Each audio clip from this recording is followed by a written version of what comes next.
मैं विश्वम्बर दयाल सहायक आचार्य राजनीति विज्ञान राजकीय कन्या माध्यमिक कोटली। आज हम ब्रिटिश संसद की संप्रभुता उसकी सीमाओं के बारे में चर्चा करेंगे। जिस प्रकार से भारतीय संघ के केंद्रीय विधान को संसद कहा जाता है, उसी प्रकार से ब्रिटेन के केंद्रीय विधान को संसद के नाम से संबोधित किया जाता है। यह देश की व्यवस्थापिका होती है। भारतीय संसद की भांति ब्रिटिश संसद के दो सदन होते हैं, लोक सदन और लॉर्ड सभा। ब्रिटिश संसद के द्वारा विधि निर्माण के क्षेत्र में अन्य अधिकारों का प्रयोग किया जाता है, अर्थात ब्रिटिश संविधान में ब्रिटिश संसद को विधि निर्माण के क्षेत्र में असीमित अधिकार दिए गए हैं। ऐसा कोई विषय नहीं है जिसके संबंध में संसद के द्वारा कानून नहीं बनाए जा सकते हैं। तो ब्रिटिश संसद के संप्रभु होने का तात्पर्य यही है कि विधि निर्माण के क्षेत्र में जिस प्रकार के अन्य अधिकारों का प्रयोग किया जाता है और ब्रिटिश संसद के द्वारा बनाए गए किसी भी कानून को देश में किसी भी व्यक्ति के द्वारा या किसी संस्था के द्वारा चुनौती नहीं जा सकती है। जिस प्रकार से भारतीय संसद के द्वारा अमेरिकी कांग्रेस के द्वारा जितने जो कानून बनाए जाते हैं, इन कानून की व्यवस्था की जांच सर्वोच्च से न्यायालय के द्वारा की जा सकती है। न्यायालय की दृष्टि में जो कानून संविधान की धारा के प्रतिकूल प्रतीत होते हैं, उन्हें न्यायालय के द्वारा वैध घोषित किया जा सकता है। लेकिन ब्रिटेन में न्यायिक पुनरावलोकन व्यवस्था का अभाव पाया जाता है, अर्थात ब्रिटिश संसद के द्वारा बनाए गए कानून अपने आप में सर्वोच्च कानून होता है। उसकी किसी भी व्यक्ति के द्वारा उसकी वैधता व्यवस्था को लेकर के किसी प्रकार की कोई चुनौती नहीं दी जा सकती है। ब्रिटिश संसद की संप्रभुता को परिभाषित करते हुए डाइसी ने कहा है कि ब्रिटिश संसद एक इतनी अधिक अधिकारपूर्ण वैधानिक संस्था होती है जिसके विधि निर्माण की कोई सीमा रेखा नहीं मानी जा सकती है।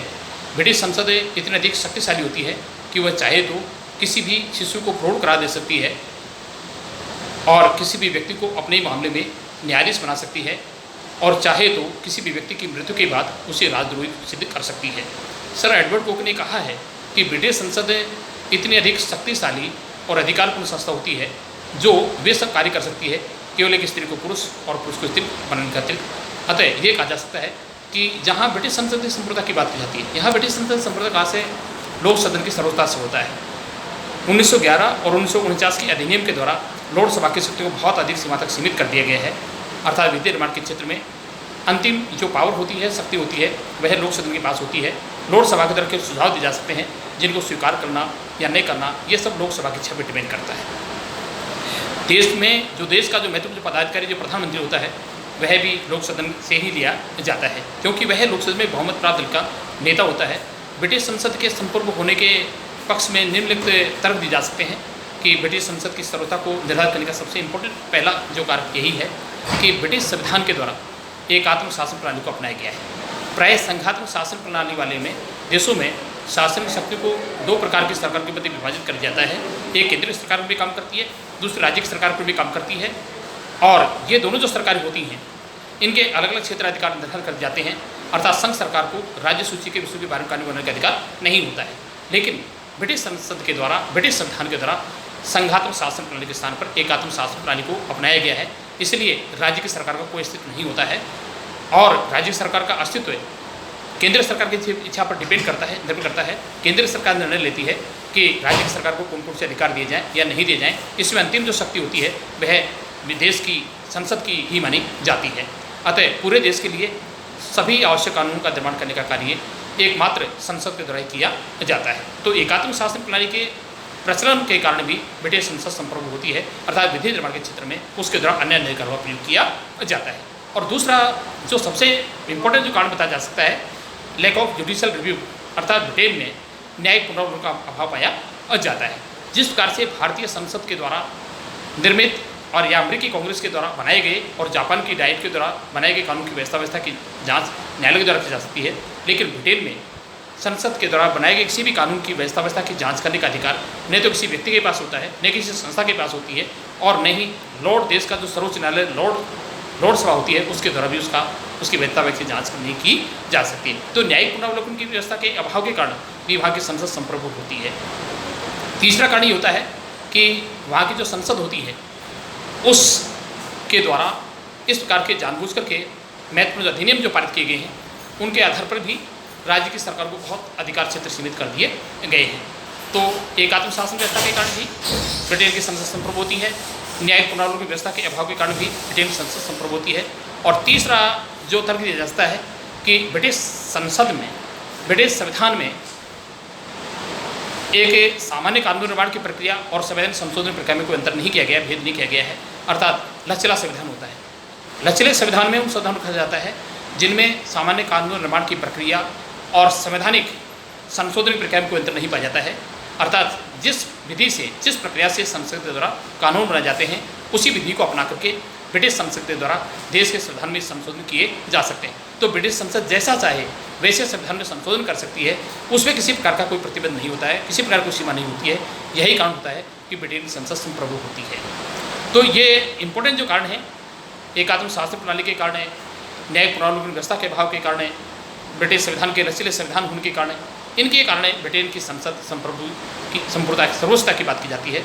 लेकिन विधि निर्माण के क्षेत्र में अनन्य अधिकार का प्रयोग जिस कार्य से ब्रिटिश संसद के द्वारा किया जाता है, अन्य देशों की व्यवस्था पे काबू करके अधिकार का प्रयोग नहीं किया जाता है। वास्तव में प्रत्येक राष्ट्र के संविधान में सिद्धांत और व्यवहार मंत्र पाया जाता है, लेकिन ब्रिटिश संविधान में सिद्धांत और व्यवहार में जितने अधिक भेद पाए जाते हैं उतने भेद शायद विश्व के किसी भी देश के संविधान में नहीं पाए जाते हैं। वास्तव में प्रशासन के क्षेत्र में यदि देखा जाए तो वहाँ की संसद संप्रभु नहीं होती है, क्योंकि विधि निर्माण पर बहुत सारे उसके इस प्रकार की सीमाएँ होती हैं जिनको कभी भी संसद के द्वारा नज़रअंदाज करने के प्रयास नहीं किए जा सकते हैं। पहला जो कारण है जनमत का दबाव, अर्थात जहाँ पर हम संसद की संप्रभुता की बात करते हैं तो यहाँ हाउस ऑफ कॉमन्स लोक सदन की संप्रभुता की बात की जाती है, लेकिन लोक सदन के सभी सदस्य प्रत्यक्ष रूप से वयस्क मताधिकार के आधार पर देश की जनता के द्वारा निर्वाचित होते हैं, अर्थात एक निश्चित कार्यकाल के बाद उन्हें देश की जनता के बीच जाना पड़ता है। चुनाव के समय जनता का समर्थन प्राप्त करना उनकी बाध्यता होती है, मजबूरी होती है। लेकिन यही कारण है कि संसद का कोई भी सदस्य जनमत के विरुद्ध किसी भी कानून के निर्माण करने का साहस नहीं कर सकता है। अतः जनमत के कारण भी वहाँ की संसद संप्रभु नहीं होती है। दूसरा जो तर्क दिया जा सकता है प्रदत्त व्यवस्थापन। प्रदत्त व्यवस्थापन का मतलब ये होता है कि जब कार्यभार की अधिकता होती है और समय का अभाव होता है, तो ब्रिटिश संसद के द्वारा कार्यभार की अधिकता और समय अभाव के कारण कानून को मोटी रूपरेखा निर्धारित कर दी जाती है। उनके आधार पर विभिन्न प्रकार के कानून बनाने का कार्य मंत्रिमंडल के सदस्य के द्वारा विभिन्न विभागों के द्वारा किया जाता है। अतः प्रदत्त व्यवस्थापन के कारण भी ये कहा जा सकता है कि वहाँ की संसद संप्रभु नहीं होती है।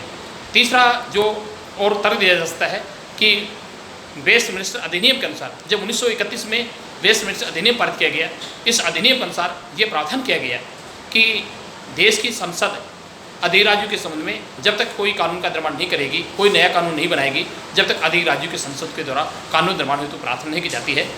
और अगला जो तर्क दिया जा सकता है अंतर्राष्ट्रीय कानून के अनुसार, कई ऐसे महत्वपूर्ण जो नियम होते हैं, कानून होते हैं जिनको अंतर्राष्ट्रीय संस्थाओं की तरफ स्वीकार कर जाता है, तो अंतर्राष्ट्रीय संस्थाओं की मान्यता के कारण भी संसद विधि निर्माण के क्षेत्र में मनमाने ढंग से कानून का प्रयास नहीं कर सकती है। अंतर्राष्ट्रीय कानून का सदैव उसे सम्मान करना ही होता है। और इसके साथ साथ रूल ऑफ लॉ, ब्रिटेन में विधि के शासन का प्रश्न पाया जाता है। विधि के शासन का मतलब ये होता है कि जब राज्य देश के शासन का संचालन किसी व्यक्ति विशेष की इच्छा के अनुसार नहीं होकर संविधान के अनुसार होता है, कानून के अनुसार होता है, विधि सर्वोपरि होती है, विधि सर्वोच्च होती है। कानून की दृष्टि में कोई भी व्यक्ति, चाहे वह साधारण नागरिक हो या सरकारी अधिकारी हो या चाहे देश का प्रधानमंत्री हो, चाहे देश का कोई साधारण अधिकारी हो, वो कानून रूप से किसी भी प्रकार से प्रभावित नहीं किया जा सकता है। तो कानूनी विधि के शासन के कारण भी वहाँ की संसद संप्रभु नहीं हो सकती है, अर्थात कानून की अवहेलना नहीं कर सकता है। और अगला जो तर्क दिया जाता है परंपराओं का आधार। वैसे तो ब्रिटेन का संविधान विकसित संविधान है, निर्मित संविधान नहीं है। उसका अधिकांश जो नियम है वे सब परंपराओं पर आधारित होती हैं, अर्थात कोई भी परंपरा को जब तक नहीं छोड़ा जाता है, जब तक उसकी समय के साथ उपयुक्त रहती है, यूटिलिटी रहती है, तो ब्रिटेन में परंपराओं की अनुपालना कानून की भांति की जाती है। तो इस प्रकार के जो नियम हैं, इसी प्रकार के नियमों के कारण ये कहा जा सकता है कि वहाँ की ब्रिटेन संसद वास्तव में संप्रभु नहीं होती है, सर्वोच्च नहीं होती है, उसकी कानून बनाने की कुछ अपनी सीमाएँ होती हैं।